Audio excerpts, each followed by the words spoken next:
pagi Sobat Faberta TV, apa kabar Anda hari ini? Bertemu lagi dengan saya Mahasiswa Asmi bersama rekan saya Yulia Nuritaningrum dalam Faberta News yang menyajikan informasi terpercaya dan aktual terkait dengan pertanian dan pariwisata. Pada kesempatan kali ini kami akan mengajak Anda ke Yogyakarta yang tentunya tidak pernah kehabisan tempat wisata baru dan menarik. Salah satunya yaitu objek wisata pertanian. Kami akan mengajak Anda untuk berwisata di agrowisata Jogja Agrotechnopark atau yang biasa disingkat JATP yang akan dibersamai oleh teman saya Nur Rahmah. Saat ini saya sudah berada di salah satu agrowisata yang terletak di Kecamatan Nanggulan, Kabupaten Kulon Progo, daerah istimewa Yogyakarta.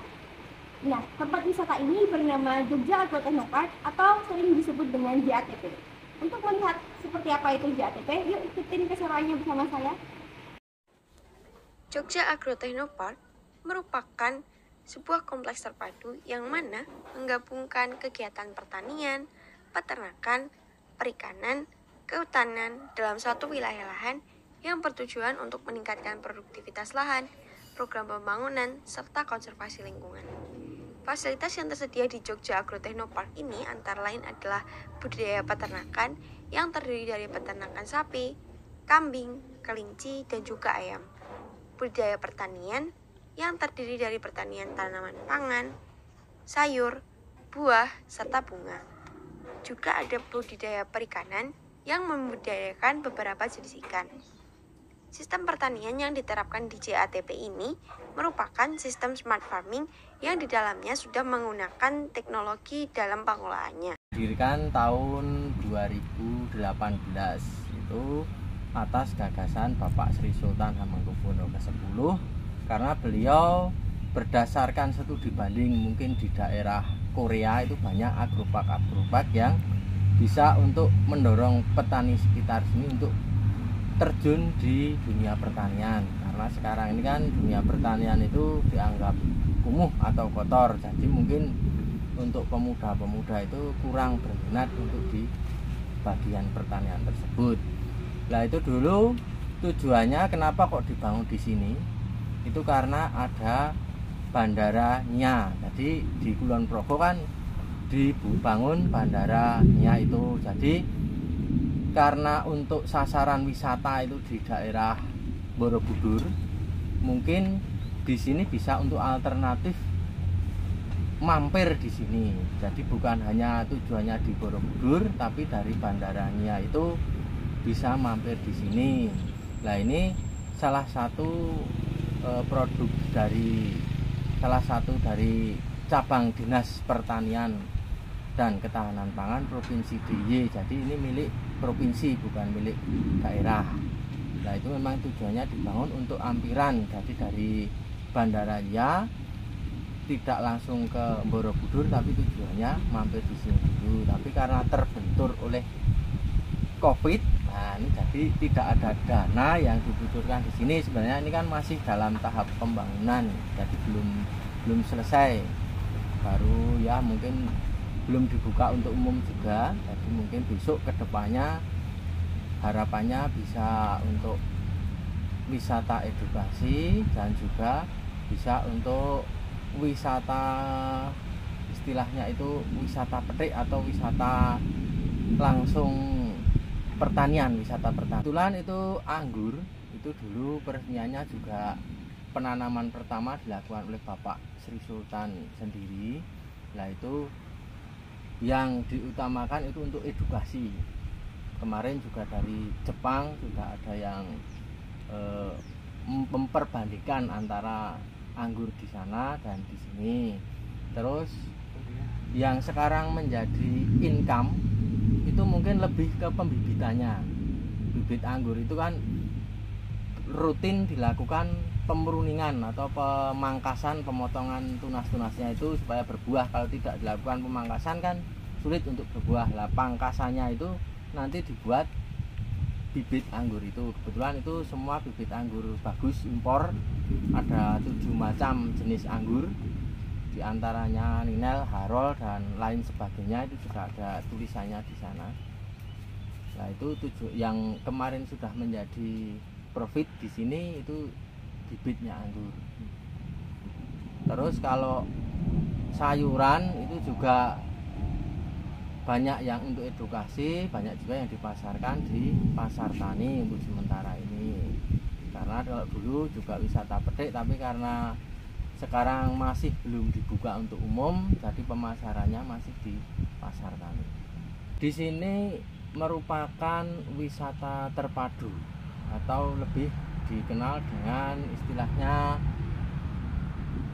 smart farming. Ada di sana di greenhouse itu ada smart farming, pertanian yang menggunakan teknologi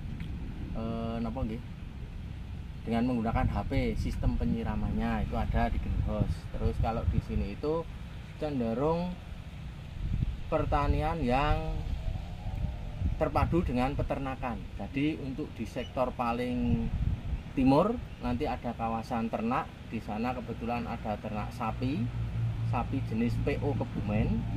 Nah, itu sapinya memang nek coro di sini sapi Jawa. Karena memang dulu termasuk sejarah sapi Jawa itu untuk mengolah tanah atau membajak. Nah, itu yang dipertahankan di sini karena memang ada sejarahnya untuk sapi PO itu. Peranakan ongol. Terus yang kedua ada ternak kambing PE. Nah, itu tapi kalau di sini karena suhunya memang terlalu panas, mungkin untuk susu kambing PE yang terkenal itu belum bisa maksimal hasilnya. Jadi di sini baru diperanakkan dulu, terus nanti sistemnya setiap tahun dilelang. Ini juga untuk edukasi dan perbandingan untuk pembuatan pakan fermentasi. Kebetulan yang kambing itu menggunakan pakan fermentasi. Terus ada lagi ayam.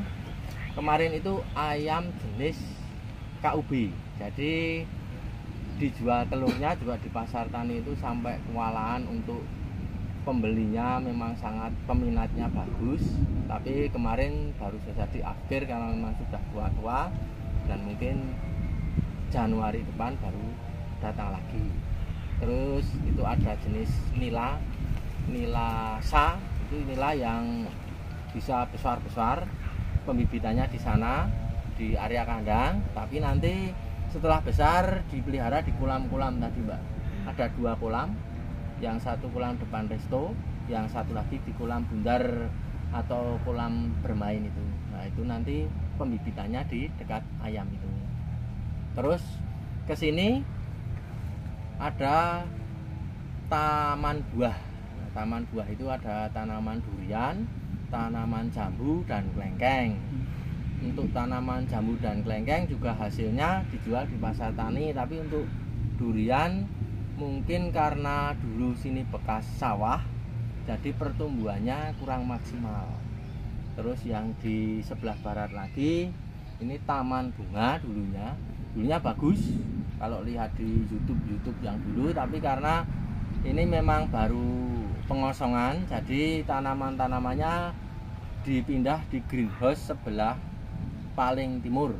Ini kan ada 3 greenhouse, itu kan ada greenhouse tanaman hias. Nah, nanti kalau memang sudah memungkinkan atau mau dibuka, ini taman bunga ini mau dihias lagi gitu. Terus selanjutnya di sana ada pendopo, tempat pertemuan kalau ada tamu. Kebetulan di sini melayani tamu hanya yang bersurat saja. Biasanya dari kelompok tani atau dari dinas-dinas terkait. Terus yang di greenhouse itu ada 3 greenhouse. Yang paling timur itu greenhouse tanaman hias, yang tengah itu greenhouse tanaman sayur, dan yang paling barat itu greenhouse anggur.